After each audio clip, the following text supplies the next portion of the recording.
ડીસા તાલુકાના સદરપુર પાસે નદીની રેતીની અનેક લીઝો આવેલી છે અને ત્યાંથી જ રોજબરોજ અનેક વાહનો રેતી ભરીને નીકળે છે, પરંતુ કેટલાક ડમ્પર ચાલકો બેફામ ગાડી ચલાવતા હોવાના કારણે આ માર્ગ પરથી નીકળતા અન્ય વાહન ચાલકોને ભારે મુશ્કેલી વેઠવી પડે છે। તે દરમિયાન ગત રાત્રે પણ એક કાર ત્યાંથી પસાર થઈ રહી હતી।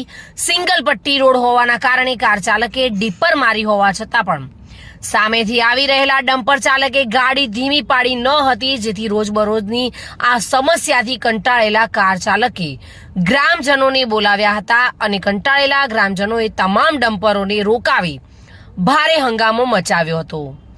ઘટનાની જાણ થતાં જ ડીસા તાલુકા પોલીસ તરત જ બનાવ સ્થળે પહોંચી હતી અને ગ્રામજનોને સમજાવ્યા હતા, જ્યારે ડમ્પર ચાલકોને પણ વાહનો ધીમે ચલાવવા માટેની સૂચના આપી મામલો થાળે પાડ્યો હતો। ઉલ્લેખનીય છે કે સદરપુરથી વાસણા જૂના ડીસા સુધી સિંગલ પટ્ટી રોડ હોવાના કારણે અનેકવાર ડમ્પર અને અન્ય વાહનો સામસામે આવી જતા ચાલકો વચ્ચે બોલાચાલી થતી રહે છે, ત્યારે આ મામલે તંત્ર દ્વારા રોજબરોજની આ સમસ્યાઓનો કાયમી ઉકેલ લાવવા માટેનો પ્રયાસ કરવા માટે ગ્રામજનોની માંગ છે। Reena Parmar, today news, Gujarati.